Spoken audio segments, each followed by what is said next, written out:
Salutations à tous. C'est un réel plaisir de pouvoir enregistrer ce sermon pour la fête des pains sans levain. Je crois qu'il sera diffusé le premier jour. J'espère que vous passez un merveilleux jour saint. Et c'est toujours une telle joie, si excitant et si significatif d'observer les jours saints, surtout en ces temps-ci. Il semble qu'alors que le monde devient fou autour de nous, les jours saints sont une bouffée d'air frais, et c'est merveilleux de les vivre et de les observer chaque année. Nous observons le premier jour des pains sans levain, qui nous rappelle la sortie d'Égypte par les Israélites. D'autre part, nous vivons aujourd'hui à la fin des temps. Quelle pourrait être la similitude entre notre époque actuelle et un événement qui s'est déroulé ou produit il y a environ 3400 ans, la sortie d'Égypte par les Israélites? Il y a sûrement rien de semblable dans notre environnement, notre situation, nos circonstances. Ou y a-t-il des similitudes? En fait, il y en a beaucoup. Et comme nous répétons chaque année à cette époque, nous traversons vraiment beaucoup de circonstances similaires, même si des millénaires nous séparent. Alors que les Israélites sortaient d'Égypte, de l'esclavage, ils se dirigeaient vers une terre promise, nous sortons également d'une époque très sombre et nous sommes dans une période de transition, attendant avec impatience d'entrer dans le royaume, d'entrer dans l'ère du millénium, lorsque le royaume de Dieu régnera sur la terre. Il existe donc de nombreux parallèles. Commençons par Lévitique 23. Lévitique 23, versets 1 à 7. Lévitique 23, versets 1 à 7. L'Éternel parla à Moïse et dit, « Parle aux enfants d'Israël, et tu leur diras, les fêtes de l'Éternel que vous publierez seront de 5 convocations. Voici quelles sont mes fêtes. » Verset 4. « Voici les fêtes de l'Éternel, les 5 convocations que vous publierez à leur temps fixé. Le premier mois, le 14e jour du premier mois, entre les 2 soirs, ce sera la Pâque de l'Éternel. Et le 15e jour de ce mois, ce sera la fête des pains sans levain en l'honneur de l'Éternel. Vous mangerez des pains sans levain pendant 7 jours. Et le premier jour, vous aurez une sainte convocation, vous ne ferez aucun ouvrage ou aucune œuvre servile. » Ainsi, nous observons le premier jour des pains sans levain, et Dieu a préservé ces jours. Il a préservé cette compréhension. Et si vous y pensez, pendant des générations, pendant des décennies, des siècles et même des millénaires, c'est un miracle en soi que nous soyons au courant de ces événements et que nous ayons une trace écrite de ce qui s'est passé, et que nous puissions l'étudier et comprendre, et que nous puissions aussi être encouragés par ce qui s'est passé lorsque les Israélites sortirent d'Égypte. Tout comme nous sommes en train de sortir de notre propre Égypte. Nous sortons du péché, et nous sommes sur le point d'entrer dans un monde nouveau. Maintenant, lorsque nous pensons à certaines des choses qui se sont produites, certaines personnes qui ont vécu à cette époque n'ont peut-être pas eu l'impression que c'était une histoire si encourageante. Ils ont pu avoir l'impression qu'il y avait beaucoup de temps dur, beaucoup de difficultés, et je pense que nous pouvons être d'accord avec cela. Mais Dieu les a délivrés encore, et nous voyons beaucoup de détails qui, lorsque nous les regardons aujourd'hui, peuvent être un encouragement. Donc, le titre de mon sermon est L'Exode est un encouragement pour les temps de la fin. L'Exode est un encouragement pour les temps de la fin. Nous mettrons en lumière plusieurs des choses qui sont arrivées aux Israélites et nous verrons comment ces récits peuvent nous apporter ou peuvent se rapporter à nos vies aujourd'hui, des choses que nous affrontons et que nous traverserons. Cela nous aidera à apprécier de plus en plus la façon dont Dieu intervient dans nos vies maintenant et en attendant qu'il intervienne à l'avenir, même à ces temps de la fin. Considérons donc plusieurs situations différentes dans lesquelles nous pouvons nous trouver, tout comme les Israélites l'ont fait. La première situation dans laquelle nous pouvons nous trouver, comme ils l'ont fait, numéro 1, est celle où les choses empirent avant de s'améliorer. Les choses empirent avant de s'améliorer. Vous savez, il arrive que nous espérions ou attendions avec impatience que les choses s'améliorent, et pourtant, à court terme, elles empirent. Et cela pourrait être décourageant. Parlons un peu de l'histoire de Moïse retournant en Égypte. Après avoir passé 40 ans de formation dans le désert, et il revient en Égypte pour apporter un merveilleux message, pour expliquer aux enfants d'Israël qu'ils allaient être libérés. Et nous lisons cela dans Exode 4, versets 29 à 31. Exode 4, versets 29 à 31. Et notez, Moïse et Aaron poursuivirent leur chemin, et ils assemblèrent tous les anciens des enfants d'Israël, et Aaron rapporta toutes les paroles que l'Éternel avait dites à Moïse, et il exécuta les signes aux yeux du peuple. Et le peuple crut. Ils apprirent que l'Éternel avait visité les enfants d'Israël, qu'il avait vu leur souffrance, et ils s'inclinèrent et se prosternèrent. Voici l'introduction de l'histoire. Voici ce qui s'est passé lorsque Moïse est revenu avec de bonnes nouvelles pour les enfants d'Israël, qui avaient été esclaves. Moïse était revenu avec un message. Vous serez libres. Vous ne serez plus esclaves. Vos prières ont été exaucées. Et pensez à la joie qu'ils ont dû ressentir. Ils allaient quitter l'Égypte. Ce long cauchemar allait prendre fin. Et c'est l'introduction à cette partie de l'histoire. Les enfants d'Israël étaient en esclaves et Moïse était revenu avec de bonnes nouvelles. Vous avez été esclaves, vous allez maintenant être libérés et vos prières ont été exaucées. Et pensez à comment ils étaient excités. Ils étaient pour laisser ou quitter l'Égypte et leur cauchemar était fini.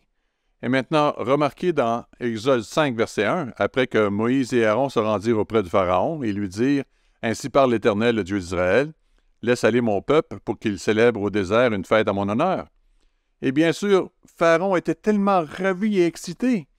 Il leur a même proposé de leur prêter des chariots, des chevaux, des chars et des gardes, n'est-ce pas? Eh bien, pas exactement. Nous connaissons l'histoire, et ce n'est pas du tout la façon dont il a réagi. En fait, il dit au verset 2, « Pharaon répondit, « Qui est l'Éternel pour que j'obéisse à sa voix, en laissant aller Israël? Je ne connais point l'Éternel, et je ne laisserai point aller Israël. »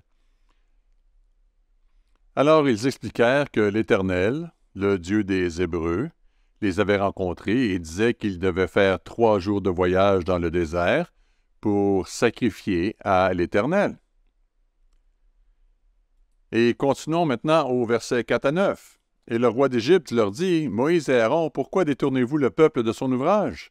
Allez à vos travaux. » Pharaon dit, « Voici, ce peuple est maintenant nombreux dans le pays, et vous lui feriez interrompre ses travaux? » Et ce jour même, Pharaon donna cet ordre aux inspecteurs du peuple et aux commissaires, « Vous ne donnerez plus, comme auparavant, de la paille au peuple pour faire des briques, qu'ils aillent eux-mêmes ramasser de la paille. Vous leur imposerez néanmoins la quantité de briques qu'ils faisaient auparavant, vous n'en retrancherez rien, car ce sont des paresseux.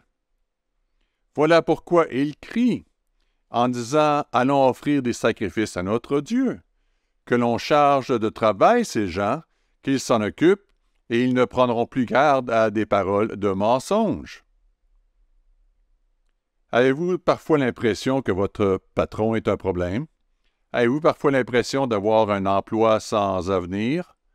Eh bien, que diriez-vous si vous aviez Pharaon comme patron? Je dirais que les Israélites étaient dans une situation difficile, n'est-ce pas? C'était un travail sans issue. En fait, cela ne menait nulle part et ça empirait. Ils pensaient qu'ils allaient être délivrés, mais au lieu de les laisser partir, Pharaon leur dit, « Tu remplis l'esprit de ces gens avec des paroles qui les distraient. Ils ont manifestement trop de temps à perdre. Ils peuvent ramasser leur propre paille, et moi je vais aggraver la situation. » Donc dans Exode 5, versets 14 à 19, il est écrit « On bâtit même les commissaires des enfants d'Israël, établis sur eux par les inspecteurs de Pharaon. Pourquoi, disait-on, n'avez-vous pas achevé hier et aujourd'hui, comme auparavant, la quantité de briques que vous avez été fixée? » Les commissaires des enfants d'Israël allaient se plaindre à Pharaon et lui dire « Pourquoi traites-tu ainsi tes serviteurs? On ne donne point de paille à tes serviteurs et on nous dit « Faites des briques. » Et voici, tes serviteurs sont battus, comme si ton peuple était coupable. Et Pharaon répondit « Vous êtes des paresseux, des paresseux. » Voilà pourquoi vous dites « Allons offrir des sacrifices à l'Éternel. » Maintenant, allez travailler. On ne vous donnera point de paille et vous livrerez la même quantité de briques. Les commissaires des enfants d'Israël virent qu'on les rendait malheureux, en disant « Vous ne retrancherez rien de vos briques. Chaque jour la tâche du jour. » Ils avaient des problèmes. Ils avaient de gros problèmes. Maintenant, vous pourriez dire « Je pensais qu'il s'agissait d'un sermon sur l'encouragement. » Eh bien, c'est le cas. Mais les choses régressent, ils ne progressent pas, car parfois les choses régressent pendant un certain temps avant de s'améliorer. Parfois les choses empirent et ne s'améliorent pas, alors que nous sommes en train de quitter ce monde. Et nous sommes en train de sortir de l'Égypte spirituelle. Nous sortons de l'esclavage et nous avons un avenir brillant devant nous. Mais le Dieu de ce monde ne veut pas nous laisser aller, ne veut pas nous laisser partir. Pas plus que Pharaon ne voulait pas que les enfants d'Israël partent. Il a fait tout ce qu'il pouvait pour les en empêcher. Et le Dieu de ce monde fera de même avec nous. Le fait est que les Israélites étaient dans une situation horrible, et parfois nous pouvons être découragés parce que les choses ne s'améliorent pas. En fait, elles empirent. Nous entendons parfois des reportages au sujet d'employeurs qui harcèlent leurs employés en raison de leurs croyances religieuses. M. Weston le mentionne dans la lettre courrière du 18 février 2021. Et je cite, « Ma secrétaire Monica m'a transmis ce court message qu'elle a reçu d'un collègue de travail ici, dans nos bureaux à Charlotte. Ma sœur a démissionné de son emploi bien rémunéré de gérante chez... » Puis elle cite une franchise internationale de café bien connue. Elle est partie après qu'il lui a été imposé de rechercher et de recruter des gays et des transsexuels. Ils devaient aussi bénéficier d'un traitement spécial. Ils sont acclamés et mis sur un piédestal. Elle a répondu que c'était contraire à son éthique morale. Fin de la citation. Et donc, elle a dû rechercher un autre emploi. Et plus récemment, la question de la vaccination est devenue un point sensible pour certains ayant des problèmes avec leur emploi. Notre monde devient de plus en plus difficile à naviguer. Pas plus facile, à bien des égards. Un membre m'a récemment raconté qu'elle était retournée à l'université et qu'elle suivait un cours où le professeur a d'abord demandé « Qui est chrétien ici? » Et une poignée de personnes ont levé la main. Puis le professeur a commencé à les réprimander et à critiquer leur religion. En gros, pendant tout le trimestre, ils étaient une proie facile, un sac de boxe, et c'était une situation horrible. Pourquoi parler de cela? Eh bien, pour montrer que ce genre de situation ne disparaîtra pas. Comme M. Weston l'explique de temps en temps, c'est la nouvelle normalité. C'est ainsi que les choses se passent. Nous allons devoir vivre avec ça sans faire de compromis, sans renoncer. Nous allons devoir traverser des périodes difficiles sans nous laisser influencer, sans nous laisser changer. Nous allons devoir nous en accommoder. Nous allons devoir persévérer et de ne pas nous décourager, ne pas nous laisser aller à la colère comme le monde autour de nous le font. Les Israélites étaient dans une mauvaise situation. Qu'auraient-ils dû faire? Ils auraient dû crier à Dieu pour obtenir de l'aide, de la compréhension, de la miséricorde, de la patience. Mais qu'ont-ils fait? Ils ont blâmé le messager. Exode 5, versets 20 et 21, en sortant de chez Pharaon, ils rencontrèrent Moïse et Aaron qui les entendaient, et ils leur dirent que l'Éternel vous regarde et qu'il juge. Vous nous avez rendus odieux à Pharaon et à ses serviteurs, et vous avez mis une épée dans leurs mains pour nous faire périr. Quelques jours auparavant, ils louaient Moïse comme un homme merveilleux, comme un libérateur, comme celui qui les sauverait de tous leurs problèmes. Et maintenant, regardez comment il lui parlait. C'est toi le problème, c'est toi qui as causé toutes ces difficultés. Qu'est-ce que tu fais? Pourquoi fais-tu cela? Et nous savons que ce n'était pas la faute de Moïse, mais combien de fois voyons-nous cela, même à notre époque moderne, parfois même dans l'Église? Lorsque nous avons une épreuve inattendue dans l'Église, certaines personnes finissent par blâmer le ministère. Parfois, les gens en viennent à blâmer les dirigeants. Et pourtant, c'est une épreuve que nous devons tous traverser. Parfois, c'est quelque chose d'extérieur qui nous est imposé et nous devons y faire face. Donc, Moïse est allé vers Dieu et Dieu a répété ce qu'il allait faire et comment il allait délivrer le peuple. Mais lorsque Moïse est retourné vers le peuple, remarquez comment ils ont réagi. Exode 6, verset 9. Exode 6, verset 9. Ainsi parla Moïse aux enfants d'Israël, mais l'angoisse et la dure servitude les empêchèrent d'écouter Moïse. Est-ce que quelque chose d'imprévu pourrait se produire à l'avenir, une force extérieure que nous ne voyons pas encore venir sur nous, qui nous ferait subir un stress immense? Est-ce que, pour une raison quelconque, nous finirons par perdre confiance dans les dirigeants que Dieu a placés sur nous dans l'Église? Nous devons être très prudents. Dieu a résolu cette situation, mais cela a pris un peu de temps. Il a fallu un peu de patience, mais Dieu l'a résolu. Quelle que soit la situation dans laquelle nous nous trouvons, nous pouvons mettre notre foi et notre confiance en Dieu, et franchement, la lecture de cette histoire peut être très encourageante pour nous qui vivons à une période difficile et sombre, juste avant le retour du Christ. Parfois, à notre époque, nous pouvons nous trouver dans des situations où les choses empirent au lieu de s'améliorer, et nous devons être patients. Nous devons nous tourner vers Dieu, nous devons demander son aide, et il nous guidera et nous délivrera.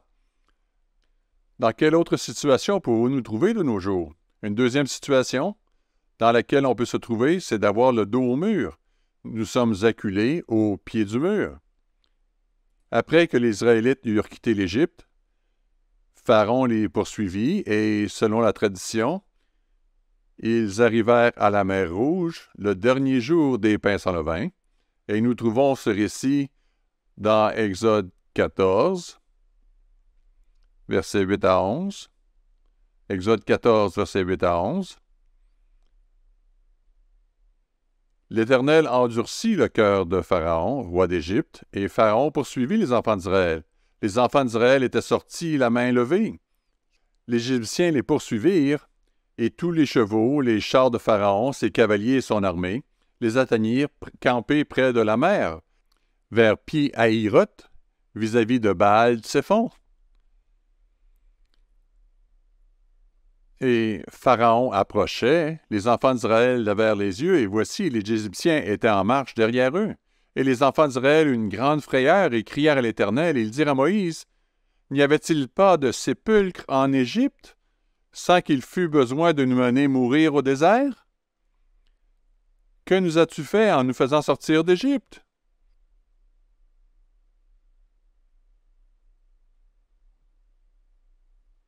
À nouveau, il blâme Moïse. Avant de nous en prendre trop durement aux Israélites, comprenons qu'il s'agissait d'un problème réel. Les coups de fouet des maîtres de corvée étaient réels. Les fouets et les coups étaient réels. Le fait que l'armée de Pharaon fonçait sur eux était réel. Le manque de paille pour les briques était réel. Voilà, c'était les seules choses qu'ils pouvaient voir et il n'y avait aucun moyen de s'en échapper. comment agirions-nous dans une telle situation? Je ne le sais pas.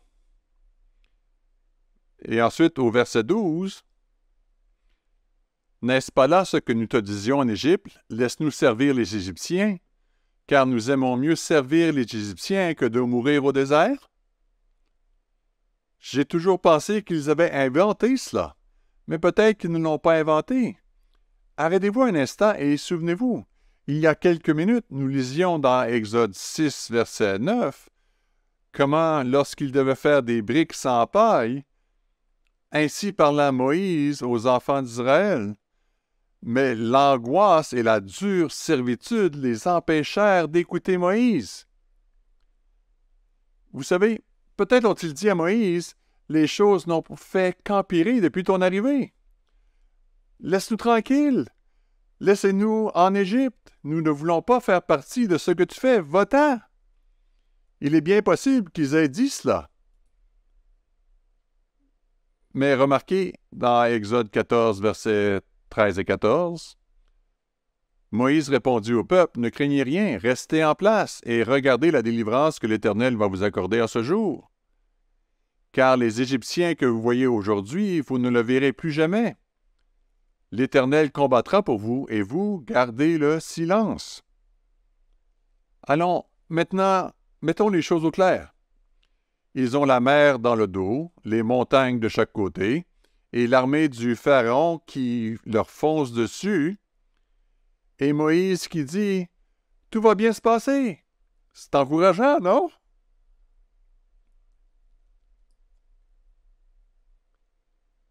Voyez-vous un thème se développer? Je pense que nous le pouvons. Dans un sens, comprendre les situations horribles dans lesquelles se trouvaient les Israélites, c'est véritablement horrible. Ils étaient acculés au mur, mais ils se sont améliorés. Et c'est là l'essentiel. Dieu est intervenu, et je pense que nous pouvons être encouragés par ce fait lorsque nous sommes nous-mêmes dos au mur. Aujourd'hui, nous lisons la suite de l'histoire jusqu'à la fin, et il est facile de passer sous silence ce qui arriva réellement. Mais lorsque nous avons le dos au mur, de différentes manières, c'est horrible, et nous le ressentons, n'est-ce pas? Que ce soit un problème financier, un problème familial, un problème personnel ou un problème professionnel. De nos jours, que se passe-t-il autour de nous? Nous voyons la société s'effondrer. L'immoralité est qualifiée de droiture, et ceux qui veulent faire ce qui est juste être de plus en plus persécutés pour le faire. Nous voyons la division et la controverse. Nous voyons la confrontation. Nous voyons une mentalité de foule, et nous voyons qu'à un moment donné, la persécution s'abattra sur nous individuellement et collectivement dans l'Église. Où va notre monde? Que se passe-t-il lorsqu'une société s'effondre? Ce à quoi nous sommes confrontés? À quoi ressemble l'implosion d'une nation? Vous savez, nous vivons une époque difficile, et elle deviendra de plus en plus difficile.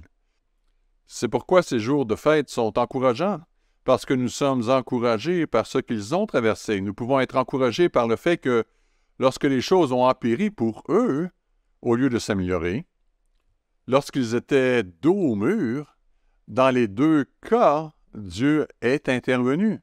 Dieu a tout arrangé. Moïse avait confiance en Dieu. C'est vraiment étonnant quand on regarde l'exemple de Moïse, parce qu'il ne savait pas exactement comment Dieu allait s'y prendre, et pourtant il avait confiance. Remarquez à nouveau Exode 14, verset 13. Exode 14, verset 13. Moïse répondit au peuple, « Ne craignez rien, restez en place et regardez la délivrance que l'Éternel va vous accorder en ce jour. » Et remarquez le verset 15. L'Éternel dit à Moïse, « Pourquoi s'écrie? Parle aux enfants d'Israël et qu'ils marchent. » Nous connaissons la suite de l'histoire. Les Égyptiens les ont suivis dans la mer Rouge et ils ont été noyés. Et les Israélites furent sauvés comme Dieu l'avait dit qu'il le ferait. Mais jusqu'à ce moment-là, il y eut des moments où ils avaient le dos au mur. Qu'est-ce que cela a à voir avec notre époque? Y aurait-il une époque, même à la toute fin, où nous serons dans des situations très difficiles et où Dieu délivrera miraculeusement l'Église, son peuple fidèle et zélé? Absolument. Et nous y reviendrons un peu plus tard dans le sermon. Parfois, les interventions de Dieu ne sont pas les grands miracles de la mer Rouge.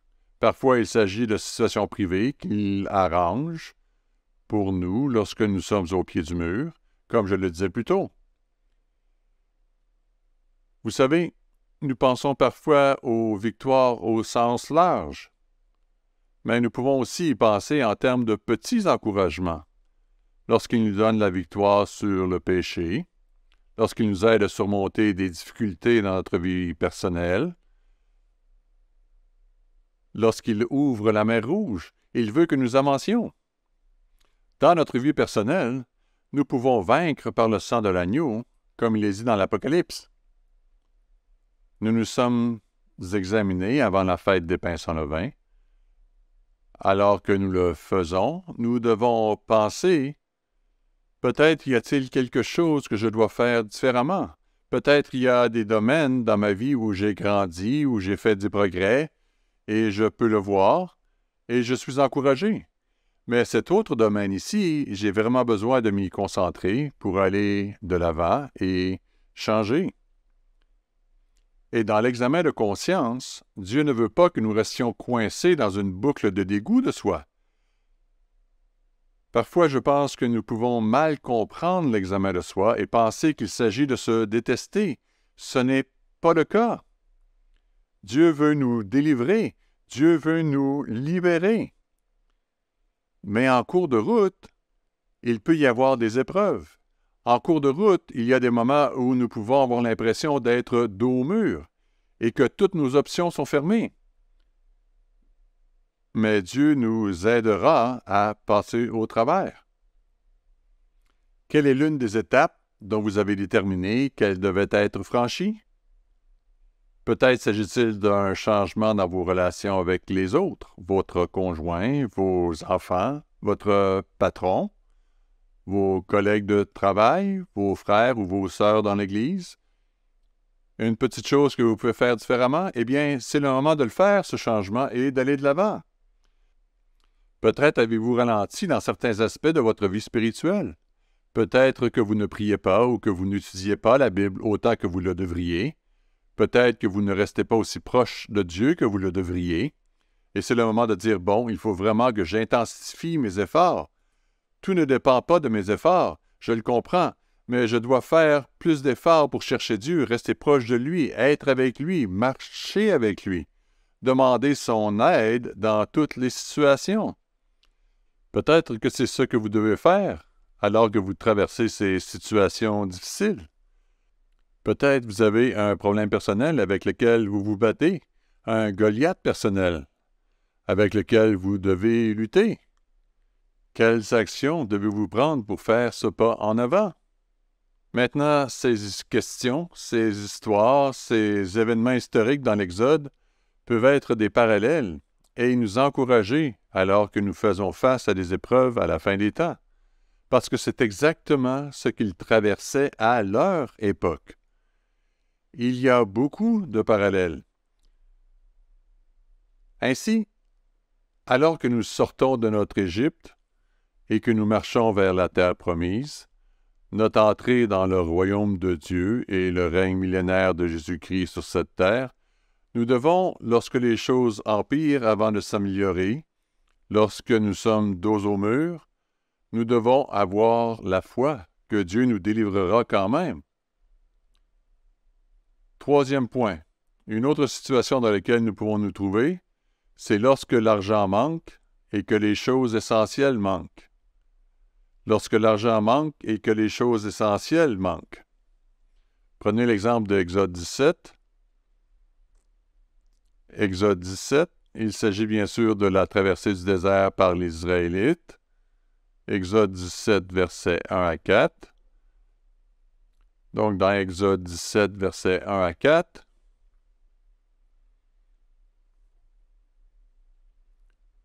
Donc, au verset 1, « Toute l'assemblée des enfants d'Israël partit du désert de Sin, selon les marches que l'Éternel leur avait ordonnées, et ils campèrent à Réphidim, où le peuple ne trouva point d'eau à boire. Alors le peuple chercha querelle à Moïse, et ils dirent, « Donne-nous de l'eau à boire. » Et Moïse leur répondit, « Pourquoi me cherchez-vous querelle? Pourquoi tentez-vous l'Éternel? »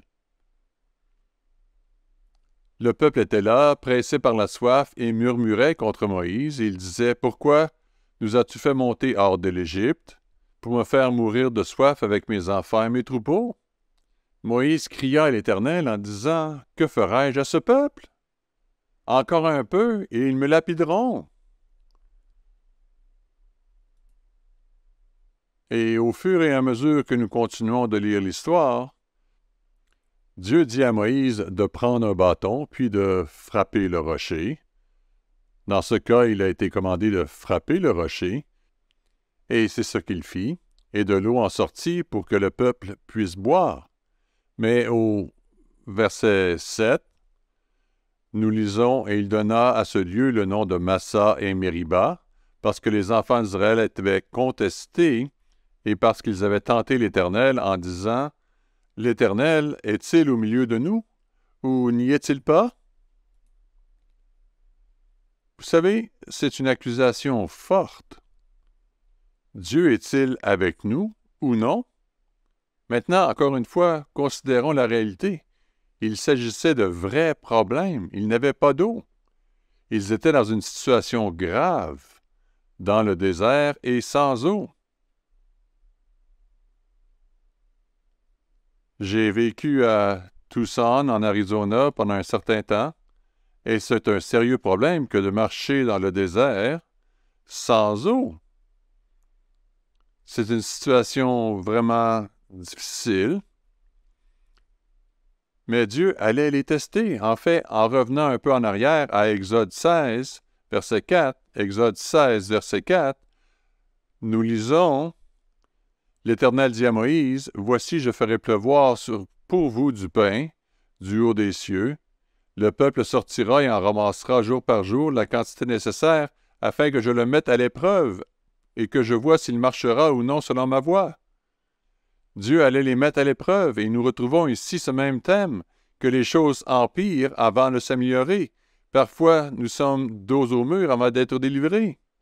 Parfois, l'argent et les choses essentielles manquent avant que nous obtenions les bénédictions. À nouveau, nous pouvons nous mettre à leur place. C'était difficile. Ne nous inquiétons-nous jamais de l'avenir? Aujourd'hui, dans les nouvelles, nous entendons parler d'hyperinflation et nous voyons déjà l'inflation s'installer. Que se passera-t-il si nous ne pouvons pas nous permettre ou s'il devient de plus en plus difficile de nous permettre de satisfaire nos besoins fondamentaux en matière de nourriture, de logement, de vêtements, de transport et d'eau? Encore une fois, les tendances dans notre pays ne vont pas dans la bonne direction. Lorsque j'étais enfant, nous avions un ami de la famille qui avait séjourné en Allemagne entre la Première et la Seconde Guerre mondiale et qui avait vu les effets de l'hyperinflation. Un temps où il fallait, comme il le disait, une brouette pleine d'argent pour acheter une miche de pain. Et c'était réel. Et c'est ce qui s'est passé. C'est ce qu'il a vécu. Pourquoi avons-nous besoin d'en parler? Parce que la réalité est que notre nation est en train de s'effondrer et que nous allons imploser et que durant la grande partie de notre histoire, au moins de l'histoire récente, l'avenir a toujours été plus brillant. Durant la majeure partie de notre histoire, ou du moins de ceux d'entre nous qui sont en vie, la mentalité est, eh bien, la prochaine génération aura une meilleure situation que nous. Elle sera mieux lotie. Mais en ce moment, il n'y a pas beaucoup de bonnes nouvelles pour la prochaine génération, parce que les choses vont dans la mauvaise direction. Frères et sœurs, c'est pour cela que nous devons lire le récit de l'Exode. C'est pourquoi nous avons besoin des jours saints, pour raconter leur voyage hors d'Égypte, hors de la servitude, hors de l'esclavage et les difficultés qu'ils ont rencontrées en chemin, alors que nous regardons notre voyage hors de l'Égypte spirituelle. Ce monde est en transition et se rapproche du retour de Christ. Mais il y a les douleurs de l'enfantement qui se produisent maintenant et qui vont augmenter. Nous pouvons être encouragés par ce que nous lisons et par la délivrance qu'ils reçurent. Psaume 78. Psaume 78, reportons-nous à Psaume 78. Nous lisons ici certaines choses au sujet des Israélites. Le Psaume 78 est un résumé intéressant de l'expérience des Israélites lors de leur sortie d'Égypte et de ce que Dieu fit pour eux. La lecture de ce psaume nous aide à nous rappeler à qui nous avons affaire, qui est vraiment Dieu, qui est notre Sauveur, quelle puissance il possède réellement, et quelles sont les choses qui sont importantes pour lui.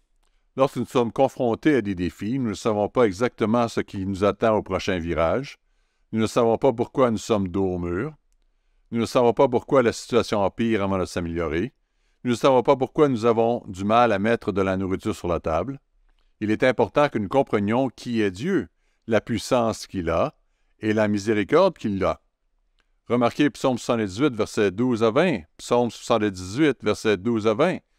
Devant leur père, il avait fait des prodiges au pays d'Égypte, dans les campagnes de Tsaon.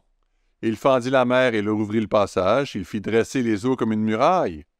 Il les conduisit le jour par la nuée, et toute la nuit par un feu éclatant. Il fendit le roc dans le désert, il donna à boire comme des flots abondants. Du rocher il fit jaillir des sources, et couler des eaux comme des fleuves. Mais ils continuèrent à pécher contre lui, et à se révolter contre le Très-Haut dans le désert. Ils tentèrent Dieu dans leur cœur, en demandant de la nourriture selon leurs désirs.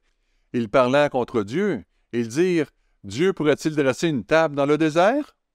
Voici, il a frappé le rocher, et des eaux ont coulé, et des torrents sont répandus. Pourrait-il aussi donner du pain ou fournir de la viande à son peuple? » Ils ont testé Dieu, même s'ils avaient vu ce qu'il faisait. « Oh oui, Dieu a fait telle chose dans le passé. Mais j'ai un problème en ce moment. Que fera-t-il pour moi maintenant? » Frères et sœurs, nous devons toujours garder à l'esprit qui est Dieu, ce qu'il fait, combien puissant il est, combien il prend soin de nous, et combien il nous délivrera lorsque nous nous tournons vers lui et que nous marchons avec lui. Nous devons nous rappeler qui il est. Combien difficile est-ce que ce fut pour Dieu de faire le soleil ou de façonner la surface de la terre?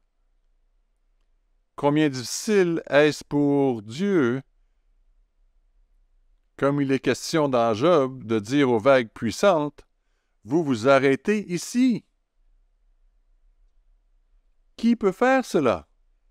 Qui peut façonner les montagnes?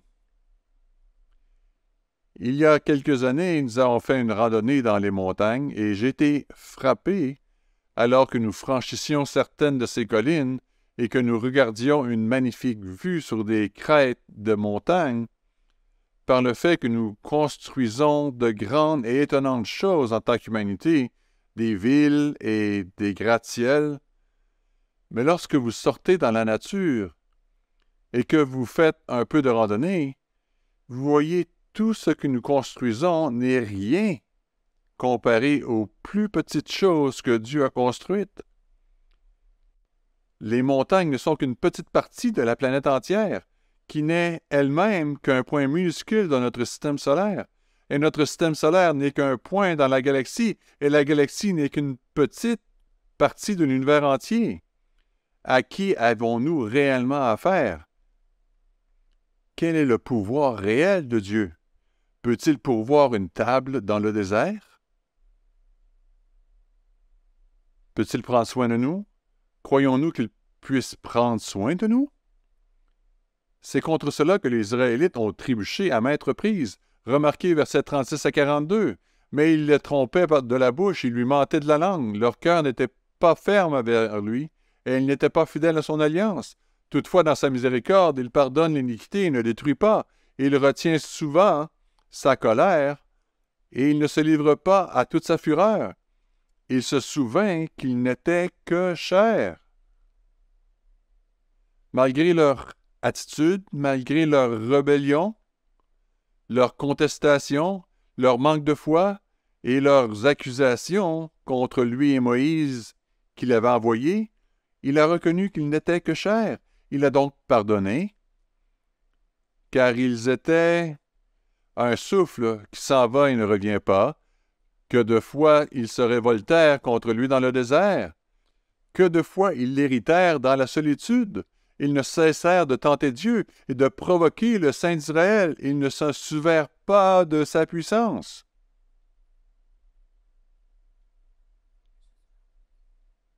Pourrions-nous être coupables de limiter Dieu? Quand vous repensez à l'histoire des briques et de la paille, encore une fois, je ne veux pas prendre à la légère la difficulté de leur situation, mais qui était leur libérateur? Qui a créé les matériaux pour les briques? Qui a créé la paille? Leur libérateur. Ce n'était pas Moïse. C'était Dieu qui allait les délivrer. Dieu était-il capable de les aider à traverser cette épreuve? Maintenant, je sais, quand vous êtes celui qui doit faire les briques sans paille, c'est toujours plus difficile. C'est beaucoup plus facile d'en parler comme lorsque nous ne sommes pas la personne qui vit cette situation. Mais vraiment, Dieu n'était-il pas capable de pourvoir à leurs besoins? Peut-être avons-nous parfois vécu ce genre de situation, où il nous semble que les choses ne bougent pas, où il n'y a aucune solution. Nous ne voyons pas comment, à la fin du mois, nous aurons assez d'argent pour payer toutes les factures. Pourtant, si nous mettons Dieu en premier, et si nous efforçons vraiment de le servir en priorité, tout s'additionne, tout arrive. Si nous sommes fidèles à payer nos dîmes, si nous le cherchons et nous le servons fidèlement, tout s'arrange. Combien de fois cela s'est-il produit? Le fait est que tout lui appartient. Dieu nous dit que tout l'or et tout l'argent sont à lui.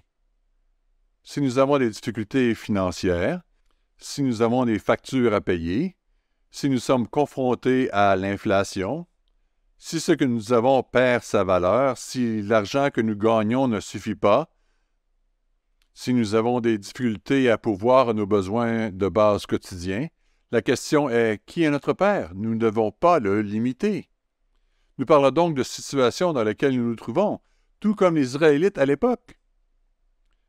Quand les choses empirent, alors que nous pensons qu'elles devraient s'améliorer, des situations où nous nous trouvons dos au mur, où il n'y a apparemment aucune bonne option, et où les ressources diminuent, les prix augmentent et l'argent manque. Une quatrième situation, lorsqu'il semble que nous souffrons en même temps que le monde actuel. Lorsqu'il semble que nous souffrons en même temps que le monde actuel. Revenons à Exode 5. Exode chapitre 5.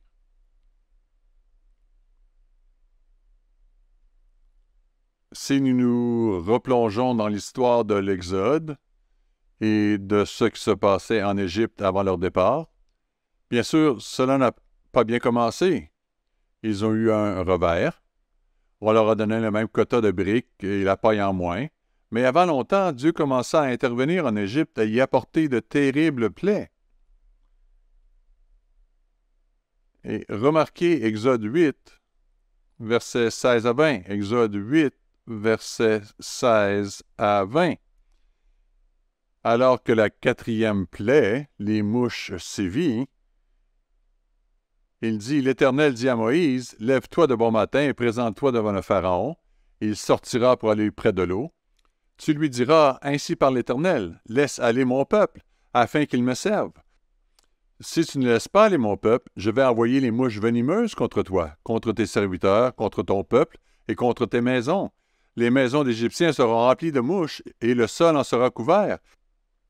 Mais en ce jour-là, je distinguerai le pays de Gozen, où habite mon peuple, et là il n'y aura point de mouches, afin que tu saches que moi, l'Éternel, je suis au milieu de ce pays. J'établirai une distinction entre mon peuple et ton peuple. Ce signe sera pour demain. Et l'Éternel fit ainsi. Il vint une quantité de mouches venimeuses dans la maison de Pharaon et de ses serviteurs, et tout le pays d'Égypte fut dévasté par les mouches. C'est exactement ce qui s'est passé. Et à partir de ce moment-là, comme nous le lisons, les Israélites furent protégés de toutes les autres plaies. Notre hypothèse est qu'avant ce point, les Israélites n'étaient pas protégés des plaies. Cela semble être le cas parce qu'il y a une référence très spécifique ici où Dieu allait faire une séparation. Alors, pensez-y un instant. Cela signifie que les Israélites sont passés par les 3 premières plaies. Cela signifie qu'ils ont dû creuser des puits pour s'approvisionner en eau lorsque les eaux du Nil furent transformées en sang.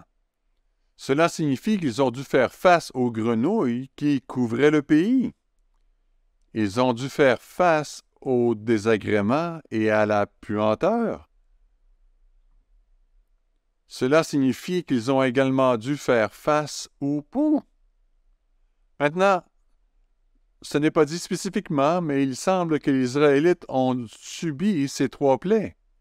Alors, si cela se produisait, mettez-vous à leur place. Cela n'aurait-il pas été un peu déroutant? Pourquoi souffrons-nous? Ne sommes-nous pas ceux que tu fais sortir d'Égypte? Pourquoi nous fais-tu souffrir avec les Égyptiens? Ce sont eux les méchants, nous sommes les gentils. Pensez-vous que cela ait été peut-être un peu décourageant? Frères et sœurs, nous vivons des temps intéressants, comme on nous l'a décrit. Prenez simplement la situation du COVID. Nous avons tous souffert à un degré ou à un autre à cause de cette pandémie, cette chose que Dieu a utilisée pour humilier nos nations. Et bien sûr, il y a d'autres aspects à cette pandémie, d'autres choses qui se passent aussi. Mais nous sommes au milieu de tout cela, n'est-ce pas? Nous ne sommes pas à l'abri des effets de ces événements. Nous devons souffrir dans une certaine mesure à cause de ce qui se passe, et nous sommes reconnaissants à Dieu d'avoir protégé tant d'entre nous contre les effets très graves. Certains sont même morts à cause de cela. Mais dans l'ensemble, je pense que ce n'est qu'un petit nombre, et la plupart se sont rétablis et n'ont peut-être pas eu à souffrir autant que beaucoup de gens dans le monde, pour ainsi dire. Néanmoins, nous devons faire face à la vie dans ce monde, n'est-ce pas? Et parmi les choses qui surviennent dans ce monde, quelle sera la prochaine étape? Vous savez, il y a des années, l'une des choses dont M. Armstrong nous a mis en garde dans l'Église, c'était de nous préparer à réduire notre niveau de vie. Il disait que viendrait un temps où, alors que cette nation commencerait à imploser, le peuple de Dieu vivant dans ce pays et vivant partout dans le monde, parce que le monde entier sera affecté de multiples façons par notre implosion, devra être prêt et préparé à vivre avec un niveau de vie inférieur. Il n'y a pas de meilleur moment que maintenant pour nous mettre en garde, car nous pouvons déjà voir cela se produire autour de nous.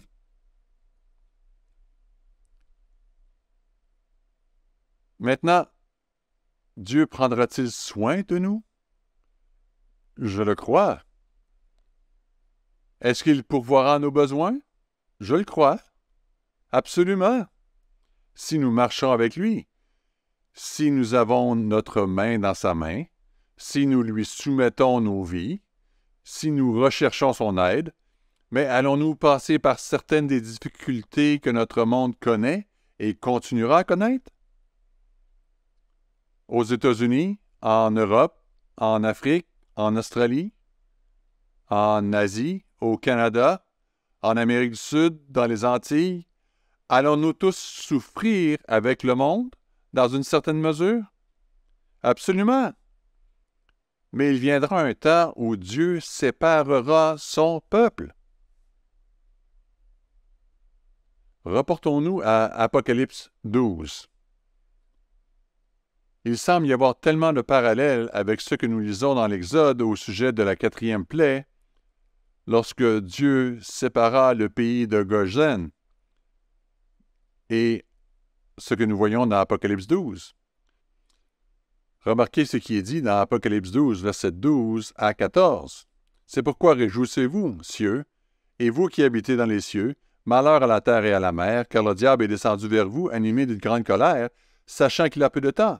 Quand le dragon vit qu'il avait été précipité sur la terre, il poursuivit la femme qui avait enfanté l'enfant mâle. Et les 2 ailes du grand aigle furent données à la femme, afin qu'elle s'envolât au désert vers son lieu, où elle est nourrie un temps, des temps et la moitié d'un temps, loin de la face du serpent. Il s'agit de la persécution de l'Église, puis de la protection dans un lieu de sécurité, un lieu de refuge, un lieu de séparation pour le peuple de Dieu. Apocalypse 12, verset 15, « Et de sa bouche, le serpent lança de l'eau comme un fleuve derrière la femme, afin de l'entraîner par le fleuve. Et la terre secourut la femme, et la terre ouvrit sa bouche et engloutit le fleuve que le dragon avait lancé de sa bouche. Et le dragon fut irrité contre la femme, et il s'en alla faire la guerre au reste de sa postérité, à ceux qui gardent les commandements de Dieu et qui ont le témoignage de Jésus. » Ainsi, il viendra un moment, à la fin des temps, où Dieu fera une séparation et mettra une protection autour de son peuple fidèle et zélé. Nous en aurons besoin, n'est-ce pas? C'est prophétisé. Cela se produira. Il le dit ici même. La seule question est de savoir si nous serons ces personnes.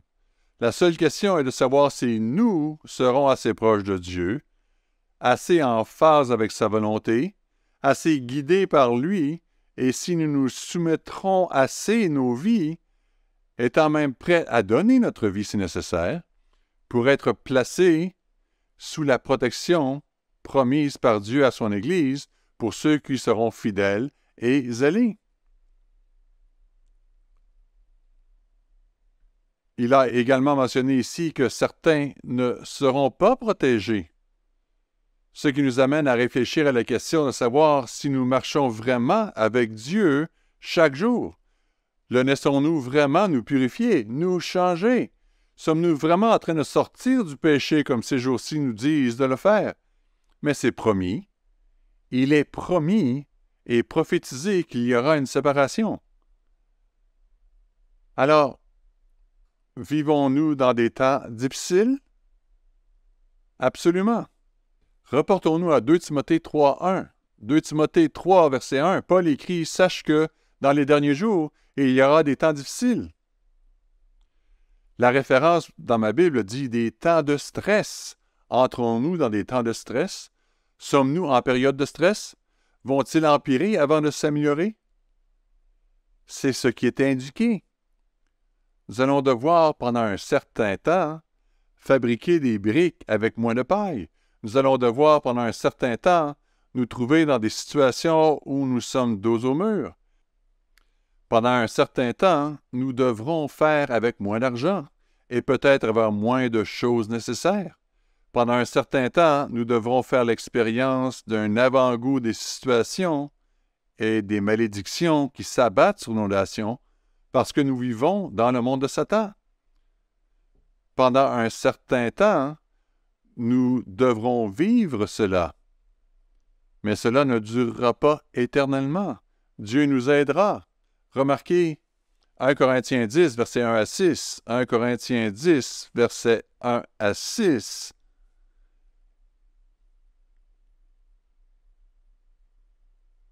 l'apôtre Paul écrit « Frères, je ne veux pas que vous ignoriez que nos pères ont été sous la nuée et que tous ont passé à travers la mer, et qu'ils ont tous été baptisés à Moïse dans la nuée et dans la mer, et qu'ils ont tous mangé le même aliment spirituel, qu'ils ont tous bu le même breuvage spirituel, car ils buvaient un rocher spirituel qui les suivait, et ce rocher était Christ. Mais la plupart d'entre eux ne furent point agréables à Dieu, puisqu'ils périrent dans le désert. Or, ces choses sont arrivées pour nous servir d'exemple. » Puis les versets suivants énumèrent les exemples négatifs. Et c'est un avertissement pour nous concernant des choses que nous ne devons pas faire. Verset 11. « Ces choses leur sont arrivées pour nous servir d'exemple. Elles ont été écrites pour notre instruction, à nous qui sommes parvenus à la fin des siècles. Ces exemples sont donc là pour nous, que nous tirions des leçons. » J'aimerais prendre un virage un peu différent et réfléchir à la manière dont ces exemples sont écrits pour que nous puissions voir les épreuves qu'ils ont traversées. Et même s'ils n'ont pas bien réagi, Dieu a été fidèle. Dieu les a délivrés, même s'ils avaient une vision très étroite et qu'ils n'ont pas bien réagi. Dieu avait un plan. Il avait prévu quelque chose. Et nous pouvons en tirer leçon. Nous pouvons y réfléchir. Ces exemples de la grandeur de Dieu peuvent être encourageants pour nous, qui vivons à la fin des temps. Dieu nous met-il à l'épreuve? Absolument.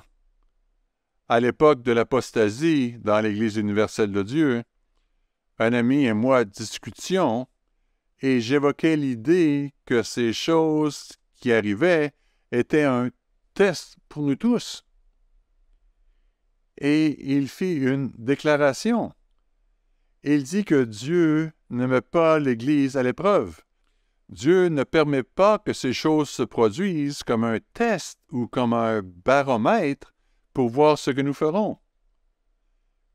Et à ce moment-là, je n'arrivais pas à mettre le doigt sur le verset en question, mais plus tard, je l'ai trouvé. Et mon ami avait tout à fait tort. Dieu nous met à l'épreuve. Et il a testé les Israélites, et il va mettre son Église à l'épreuve. Non pas parce qu'il nous déteste ou qu'il les détestait, mais il veut savoir ce que nous croyons vraiment et ce que nous pensons vraiment est important. Remarquez Deutéronome 8, versets 1 et 2. Deutéronome 8, versets 1 et 2. Vous observerez et vous mettrez en pratique tous les commandements que je vous prescris aujourd'hui, afin que vous viviez et que vous multipliez et que vous entriez en possession du pays que l'Éternel a juré de donner à vos pères. Souviens-toi de tout le chemin que l'Éternel, ton Dieu, t'a fait faire pendant ces 40 années dans le désert, afin de t'humilier et de t'éprouver, pour savoir quelles étaient les dispositions de ton cœur et si tu garderais ou non ces commandements. Dieu nous humilie-t-il? Dieu nous met à l'épreuve pour savoir ce que nous pensons, ce qui est important pour nous, ce que nous ferons sous pression, ce que nous ferons quand nous aurons le dos au mur, ce que nous ferons quand les choses sembleront empirer avant de s'améliorer, ce que nous ferons quand l'argent diminuera et manquera et que les choses de première nécessité manqueront, ce que nous ferons quand nous aurons des problèmes d'argent, que nous manquerons les choses de base, ce que nous ferons quand nous souffrirons avec le monde dans une certaine mesure, à cause de ce qui se passe, à cause du monde de Satan. Blâmerons-nous Dieu? Allons-nous nous emporter? Blâmerons-nous les dirigeants de l'Église? Allons-nous tout abandonner? Allons-nous nous éloigner de l'Église? Abandonnerons-nous? Dieu doit savoir ce que nous avons dans le cœur, car il est en train de nous donner la victoire sur le péché. C'est le tableau d'ensemble alors que nous sortons de notre Égypte. C'est pourquoi nous sommes ici et que nous traversons les jours des pains sans levain, en mangeant des pains sans levain, ce qui symbolise le fait de se nourrir de Jésus-Christ. Deutéronome 8, verset 3. « Il t'a humilié, il t'a fait souffrir de la faim, il t'a nourri de la manne que tu ne connaissais pas et que n'avaient pas connu tes pères, afin de t'apprendre que l'homme ne vit pas de pain seulement, mais que l'homme vit de tout ce qui sort de la bouche de l'Éternel. » L'homme ne vit pas de pain seulement. Avez-vous déjà entendu cette déclaration quelque part? C'est exactement ce que le Christ a dit lorsqu'il fut mis au test dans une horrible épreuve par Satan le diable. Pourtant, il a résisté et il fut victorieux.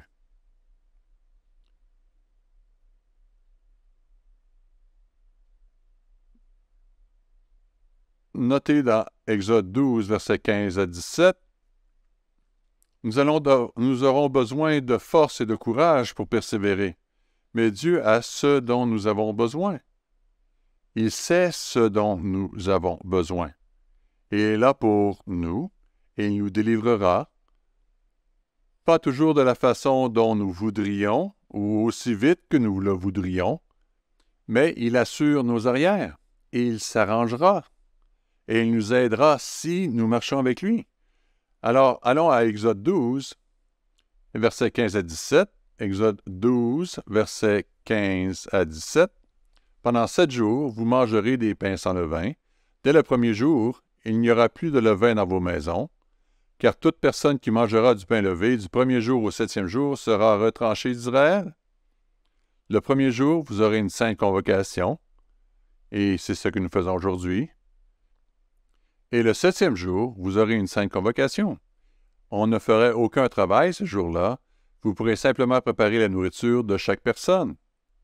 Vous observerez la fête des pains sans levain, car c'est en ce jour même que j'aurai fait sortir vos armées du pays d'Égypte. Vous observerez ce jour comme une loi perpétuelle pour vos descendants. Alors, quelle est la situation générale? Eh bien, le tableau d'ensemble est fourni par les jours saints, et c'est pourquoi ils sont si importants. C'est pourquoi il est si vital que nous observions les jours saints chaque année, parce que cela nous permet d'être rafraîchis et d'avoir l'esprit purifié et imprégné de cette vérité. Cela nous aide à réfléchir à ce qui est important, à ce qui se passe réellement, et à ce que nous vivons et à la raison pour laquelle nous le vivons. De quelle aide disposons-nous? Que devons-nous faire en attendant?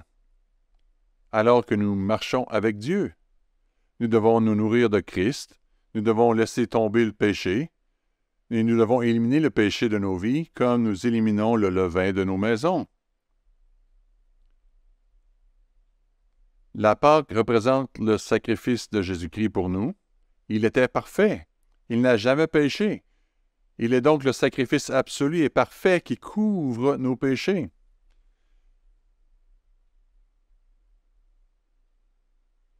Et pendant les jours des pains sans levain, nous mangeons des pains sans levain, parce que le levain représente le péché. Et nous devons éliminer le péché de nos vies et le remplacer par le pain sans levain de la justice. Ainsi, le tableau général est que Dieu nous fait sortir du péché et nous donne la victoire, en fin de compte, pour naître dans son royaume. Mais en cours de route, frères et sœurs, il y aura des revers. Nous avons à peine commencé à lire le récit de l'Exode, mais je pense que cette histoire est tellement encourageante à lire. Ce n'est pas une fable, c'est l'histoire, et elle fut préservée pendant des milliers d'années. Elle fut écrite et préservée pour que nous puissions prendre courage et comprendre qu'il y a des moments où nous allons souffrir avec le monde. Nous nous retrouvons le dos au mur, les choses empireront avant de s'améliorer, l'argent et les ressources diminueront, mais Dieu prendra soin de nous si nous nous tournons vers lui avec foi et confiance, et il arrangera les choses pour nous. Frères et sœurs, gardons l'esprit fixé et une vision claire de qui est Dieu, combien il est puissant, combien il est merveilleux, combien il pardonne, combien il est miséricordieux, combien il est aimant, et remercions Dieu pour cela, car c'est ce que nous avons besoin. Dieu a un plan et il le met en exécution. Il amènera le monde entier dans une relation avec lui et il nous donne l'opportunité de le faire maintenant. Il nous a donné l'opportunité de faire partie de l'œuvre qui consiste à aider le reste du monde à entrer en relation avec lui. Si nous sommes prêts à mettre notre foi et notre confiance en lui et à marcher avec lui. Que faire lorsque la vie vous envoie des balles courbes? des revers et des épreuves? Eh bien, cette fête des pains sans levain nous enseigne exactement ce qu'il faut faire.